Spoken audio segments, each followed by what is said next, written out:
வணக்கம். இது உங்கள் தமிழ் தென்றல். இன்னைக்கு நம்ம பார்க்க போகிறது எலும்பு தேய்மானத்தை எப்படி சரி செய்யலாம், இது உணவு முறையில் எவ்வாறு எலும்பு தேய்மானம் ஏற்படாமல் பார்த்துக்கலான்றதை பற்றியும், மூட்டு வலி கழுத்து வலி போன்றவை எப்படி வராமல் நம்ம தடுக்கலான்றதை பற்றியும் அதுக்கான தீர்வையும் தான் இன்றைக்கி பார்க்க போகிறோம். இப்போல்லாம் 30 வயசுலேயே இந்த மூட்டு வலி கழுத்து வலியெல்லாம் வந்துடுது.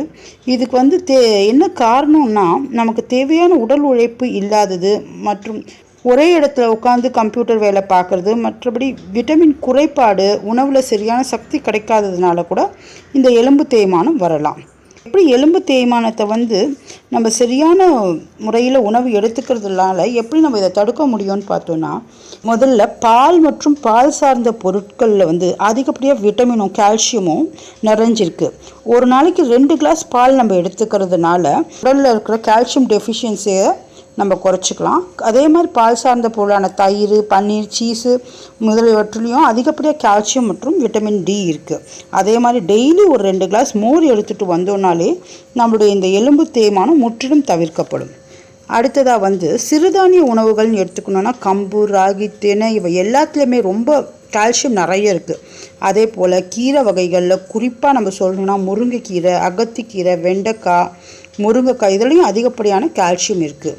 ராகி முருங்கைக்கீரையும் சேர்த்து நம்ம செய்கிற அடை அந்த காலத்துலேயே இதை ஒரு பெரியவங்க சொன்னாங்க, அது நமக்கு தெரியல. ஆனால் அது அதிகப்படியான கால்சியம்.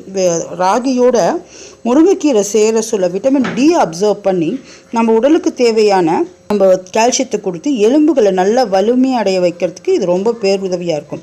அப்புறம் பாதாம் பருப்பில் கால்சியம் அதிகம் இருக்குங்க. எனவே ஒரு நாளைக்கு ஒரு 5 பாதாம் பருப்பாவது நம்ம எடுத்துகிட்டு வாங்கலாம். அதே மாதிரி எள்ளில் அதிகமாக, அதாவது கருப்பு எள்ளில் அதிகமாக கால்சியம் நிறைஞ்சிருக்கு. எனவே எள்ளு உருண்டையாகவோ அல்லது எள் பர்ஃபியாகவோ நம்ம டெய்லி உணவில் எடுத்துக்கலாம். பிரண்டைன்னு சொல்கிறதுல ரொம்ப மெதமிஞ்சிய கால்சியம் அதிகமாக இருக்குது. இது எலும்புகளுடைய டென்சிட்டி, அதாவது எலும்புகள் தேஞ்சு மெல்லுதாகுது இல்லைங்களா, அதை சரி பண்ணி எலும்புகள் டென்சிட்டி அதிகரிக்குது. மற்றும் உடைந்த எலும்புகளை இணைக்கிறதுக்கு கூட அந்த காலத்தில் பிரண்டையை ஒரு மருந்தாக பயன்படுத்தியிருந்தாங்க. அதே மாதிரி எலும்புகளுக்கு நடுவில் இருக்கிற மஜ்ஜைகளை உறுதியாக்கிறதுக்கும் அதில் இருக்க ஃப்ளூயிட் நிறைய வர்றதுக்கும் இந்த பிரண்டை ரொம்ப உதவியாக இருக்குது. இந்த பிரண்டையை தொகையிலாவோ அல்லது தோசையாவோ எது செஞ்சு சாப்பிட்டாலும் இதில் உள்ள கால்சியம் நம்ம உடம்புக்கு போதுமானதாக இருக்குது. அதே மாதிரி பழங்களில் கொய்யா பழத்தில் அதிகப்படியான கால்சியம் இருக்குது. இதுவும் நம்ம உடலுக்கு தேவையான எலும்பு பலத்தை அளிக்குது. இவ்வாறாக அதிகப்படியான கால்சியம் நிறைஞ்ச உணவை நம்ம எடுத்துகிட்டு வந்தோம்னா எலும்பு வலி மற்றும் எலும்பு தேய்மானத்துலேருந்து நம்ம பாதுகாத்துக்கலாம். இந்த வீடியோ உங்களுக்கு பிடிச்சிருந்தால் லைக் பண்ணுங்கள். இது போல் பல பயனுள்ள தகவலுக்கு எங்கள் சேனலை சப்ஸ்கிரைப் பண்ணுங்கள். நன்றி.